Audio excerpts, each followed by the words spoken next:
Practice at 1.3, question number 2. Take the set of natural numbers from 1 to 20 as universal set and show set x and y using Venn diagram. मतलब यहाँ पे देखो set universal set के अंदर क्या क्या elements है 1 1 2 3 ऐसे 20 तक है 19 20 सब लिखना है आप यहाँ पे यूनिवर्सल सेट 1 से 20 तक है और सेट x में क्या क्या है ये आप सब लिखो 1 से 20 तक और x such that x belongs to natural numbers मतलब नेचुरल नंबर्स शुरू होता है 1 से 1 2 बट 1 से शुरू होता है तो भी हम 1 से लिखेंगे नहीं क्यों क्योंकि यहाँ पे कंडीशन भी दिया है क्या कंडीशन दिया है x greater than 7 less than 15 इसका मतलब ये जो x है 7 के बाद कहाँ क्या नंबर है 8 9 10 ऐसे 15 इंक्लूड नहीं होता है क्योंकि इक्वल साइन नहीं है इधर यहाँ पे नंबर्स 8 से शुरू होता है 8 9 10 11 12 13 14 ठीक है और ये सभी नंबर्स हमारा यूनिवर्सल सेट में भी प्रेजेंट है 3 4 यहाँ पे मैंने डॉट लिखा है आप सब लिखना है नंबर्स यहाँ पे x के अंदर क्या क्या नंबर्स है x such that x belongs to natural number and x is in between 7 to 15 x के अंदर 8 9 10 11 12 13 14 तक है ये 1 नहीं है यहाँ पे भी नहीं है ठीक है अभी यहाँ पे देखो वेन डायग्राम कैसे लिखना है इसमें छोटा सेट कौन सी है x मैं क्या कर रही हूँ यहाँ पे सर्कल लिया सर्कल का है सेट का नेम और 8 9 10 11 12 13 14 8 9 10 11 12 13 14 ऐसे लिखा है और इतने नंबर्स को छोड़ के बाकी का पूरा मतलब 1 ओके यहाँ पे 1 है 1 2 1 2 3 1 2 3 4 5 6 7 8 8 नहीं है क्योंकि 8 से 14 तक सर्कल के अंदर ऑलरेडी लिख चुके हैं बाद में 14 के बाद और एक नंबर क्या है 20 तक लिखना है ना 15 15 16 17 18 19 20 अभी ये पूरा पिक्चर के अंदर 1 से लेके 20 तक नंबर्स कवर हो गया आप ध्यान से देखो मतलब यहाँ पे क्या करना है आपको स्मॉलेस्ट सेट क्या है स्मॉलेस्ट सेट है यहाँ पे स्मॉलेस्ट सेट x है और x का सभी एलिमेंट्स सर्कल के अंदर लिखा है बाकी पूरा बाहर लिखा है 1 से लेके 20 तक ठीक है ये वेन डायग्राम है वैसे ही y अभी y का definition देखो y such that y belongs to natural number but y is a prime number between 1 to 20 मतलब natural numbers मतलब क्या है सभी पॉजिटिव प्रॉपर नंबर आना चाहिए बट कंडीशन क्या लिखा है prime numbers between 1 to 20 prime numbers between 1 to 20 क्या होता है 1 इंक्लूड नहीं रहेगा वो प्राइम भी नहीं है कंपोजिट भी नहीं है 2 इज अ इवन प्राइम 3 भी प्राइम है 4 नहीं है 5 7 8 9 नहीं है 10 भी नहीं है 11 12 नहीं 13 17 19 ये सब प्राइम नंबर्स है यहाँ पे लिखा है देखो 1 से लेके 20 तक और ये छोटा सेट है y और इसको छोटा स्क्वायर के अंदर लिखा है पूरा एलिमेंट्स को और ये सब छोड़ के 1 से लेके 20 तक उसमें से ये नंबर्स को छोड़ के बाकी सभी नंबर्स बाहर लिखने हैं ठीक है क्योंकि यूनिवर्सल सेट के अंदर 1 से 20 तक है ना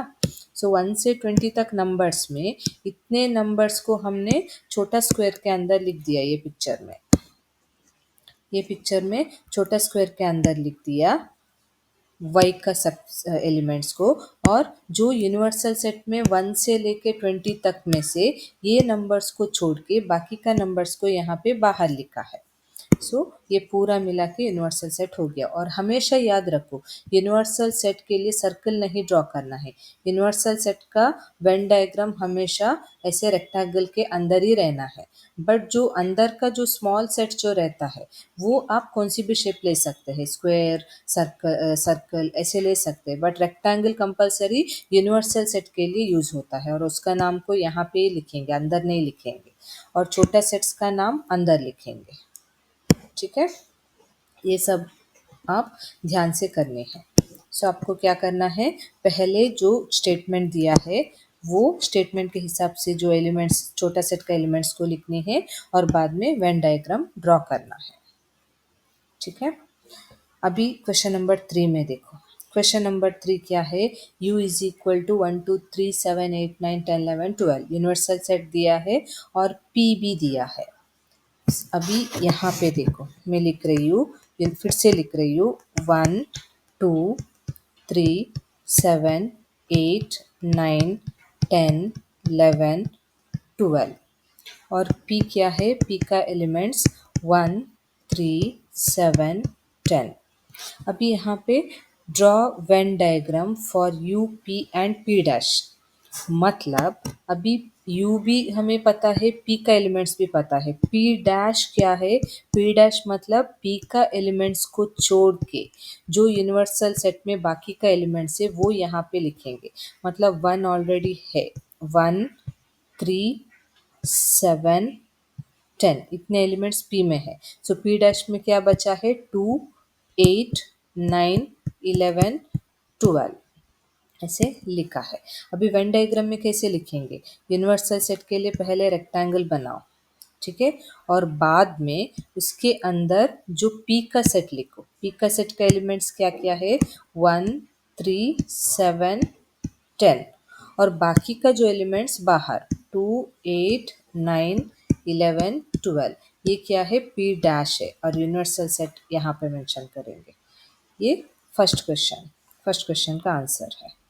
अभी सेकंड क्वेश्चन देखो, सेकंड क्वेश्चन में क्या दिया है। सेकंड क्वेश्चन में अभी p डैश में फिर से लिख रही हूँ, 2 8 9 11 12।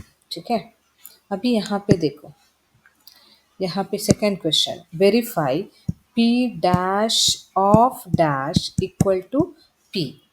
मतलब हम पहले p डैश ऑफ डैश लिखेंगे। p डैश ऑफ डैश मतलब क्या है, जो p डैश का एलिमेंट्स है वो एलिमेंट्स को छोड़ के हम यूनिवर्सल सेट के साथ कंपेयर करेंगे, तब वो डबल डैश होगा। मतलब p डैश का एलिमेंट्स को छोड़ के बाकी का यूनिवर्सल सेट का एलिमेंट्स वो p डैश ऑफ डैश में आता है। मतलब अभी p डैश का एलिमेंट्स क्या क्या है, 2 8 9 11 12। मतलब यहाँ पे 2 8 9 11 12 को छोड़ के बाकी एलिमेंट्स क्या क्या है, 1 3 7 10। सही है ना। सो ये p डैश ऑफ डैश है। सो इसको हम इक्वेशन 1 बनाएंगे। अभी p का एलिमेंट्स को फिर से लिखेंगे। p का एलिमेंट्स क्या क्या है जो क्वेश्चन में दिया है, 1 3 7 10। इसको इक्वेशन 2 लिखेंगे। अब यहाँ पे दोनों को कंपेयर करो, दोनों का एलिमेंट्स सेम है ना। सो हम ऐसे लिखेंगे, देयरफॉर ये वेरिफिकेशन हो गया, p of dash is equal to p from 1 and 2। ये क्वेश्चन नंबर 2 का सॉल्यूशन। ये आप अच्छे से नोट करो सेकंड का, और फर्स्ट का यहाँ पे दिया है प्रिंटेड फॉर्मेट में, और सेकंड का सॉल्यूशन आप नोट डाउन करो, पॉज करके नोट डाउन करो।